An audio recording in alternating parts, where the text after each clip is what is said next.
So I sat down to learn to color correct some night footage that some dude named George Molina took of the London Eye, and I got carried a bit off track. I mean, seriously, who could look at this thing and not imagine a portal and some magic stuff coming out of it? All magic is an illusion, and I went on a mission to make some. This is what happened.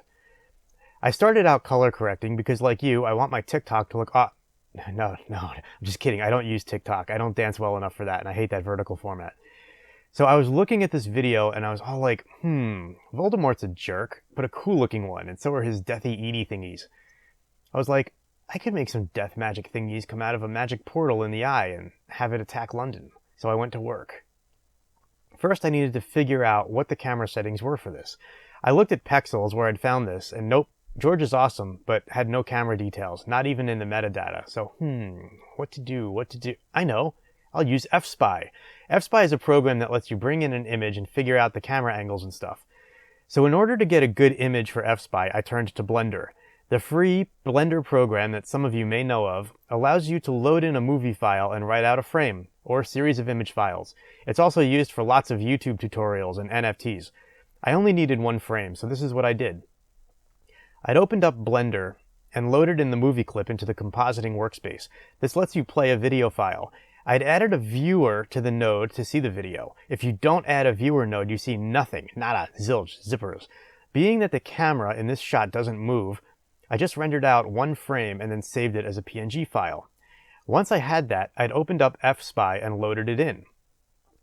Now, I drew the X lines in red and the Y lines in green to match up with the straight edges in the image. The software then gave me some camera settings that this image was most likely shot at. I added a reference cube and it looked cool, so I saved it as an F-Spy file and went back to Blender. You can download the F-Spy add-on for Blender from the F-Spy site. The link is in the description. Once you enable it, you can add in the F-Spy file in there. You now have a camera and a backplate all set up for you. It's not perfect, but neither are any of us, so deal. Now I had the camera and scene set up. I needed a magic portal for the London Eye. I swear, I looked online for like a make magic portal button, but spoiler alert, I didn't find one, so I fired up the next best thing, Houdini. Here's where things get really cool. This program is amazing. It's like the Deathly Hallows of 3D programs. You can use it to do all kinds of things, but today I was using it to make a circle. It seriously makes the best circles. Just look at it. Not impressed? Fine, I get it. Watch me scatter some points on the circle. Are you impressed? No? Okay. Watch me create a pop net, then dive inside, then add a pop wind and hit play. And oh yeah, now you're lit. I then wanted even cooler stuff, so I added in a pop drag and a pop attract. It's not like I'm attracted to drag. It's just that the attract pulls all the particles to the center and drag makes it slow down and look cooler. I played and played and played. I spent way too much time in here. There's all sorts of coding you can do to make anything in here happen that you ever want, but I didn't do that here. It was fun, but I had to move on. When I'd got what I'd wanted, I made it cooler by adding in a trail sop to give it trails, then turned the whole thing into geometry by converting to VDB, then back to polygons. Nice. That's going to render in Blender and Swarm. Yeah. Then I smoothed it out a bit. I threw down an Alembic ROP output. That allowed me to save it to Blender, but only in the paid version of Houdini, because sometimes you just gotta pay to play.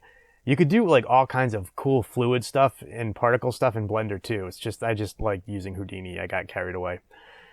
Now that I'd saved that out, I added down an Alembic in and used this geometry to make a smoke effect that I'd layer with the geometry to make a cooler portal opening. I added a scatter, then a pyro source, added in an attribute called density, then a volume rasterize with density typed into the attribute field, and set the voxel size down a bit to get a nice smoky stuff. I also linked the parameters of the voxel size to particle separation so that I'd only have to change it in one place and it would update in the other. 0.01 seemed to be a pretty good voxel size. Then I needed a solver, so I chose the Axiom solver. It's awesome, free, and it looks great. I also copied the division size parameter to the voxel size and particle separation fields into the previous two to keep it nice and tidy, and only have to change it on one node and have it drive the two others. Copy parameter and paste relative references works like a charm in so many places in Houdini, and it really makes it easy to drive anything by anything else. Boring. Ooh, look at that smoke. I played with it for a while, then I wrote it out as a VDB sequence with a file cache node so I could bring it into Blender later and render it with cycles, because it's faster and the material shader in Blender is really awesome and fun. I wanted to see what this looked like in the London Eye. So I brought the files into Blender, lined them all up because like all software has different scale values, and ooh. I gave the smoke a principled volume shader and played with the values on the black body and density, and got something I could totally fix in post. Then I test rendered it and it looked cool, so I rendered it out to a series of EXR files. I could have just done 16-bit PNG files, but like duh, why let a good hard drive go unfulfilled? Then I added some lights, shaded the geometry effect with a metallic shader, and rendered it out. That's cool, but I wanted a Deathy Eater, evilly demented spirit thing to come out of my portal. Doesn't everyone? In order to see this in Houdini, I saved out the camera and the GeoRing thing as an FBX file. That will give me the placement of this scene in Houdini, more or less, so when I animate the effect on these balls, I'll know what I'm looking at. Then I animated some balls flying out of a ring. There, that worked. A few keyframes, and I could save it out as London Eye for Houdini.abc for Alembic. Why not just animate it in Houdini, you ask? Because Blender, that's why. Now, back in Houdini, I was able to use a very similar setup to the ring smoke thing and just plug in the Alembic to that, play with some settings, and get smoky, deathy, demented eater things flying out of the wheel. I could have left it as a cool particle effect, but I wanted more, so I added a particle fluid surface to the effect and made it into flying fluid stuff. It looked much more slitherish and cool this way. Then I bought those into Blender too, and gave them a dark semi-reflective shader as well, then rendered those out too. It was time to put it all together. For that I went into the free version of DaVinci Resolve. That's the program that I was going to color correct this video in as practice in the first place anyway, but now I had way more work to do that I gave myself for fun and reasons. I loaded in all the renders and the video, dropped it all on the timeline, then created a fusion clip so I could comp it all together. I set up the tree, but the rendered things weren't showing up, so I had to change the layers to View Layer Combined, and then they showed up, but were dark. So I added a gamut node after the file in and set output space to wide gamut RGB. There, that was better. Now I can make magic look better. So I layered everything together, and it was looking okay. Not great, a bit cheesy, but okay. Now I could finally go to color correct. I added in a whole bunch of corrections here, like colors and stuff. This is some great power in DaVinci. You can add different corrector nodes and do different things on each, thus having a nice node setup that you can change infinitely. I set keyframes so things would appear when I'd wanted them to and not be there when I didn't.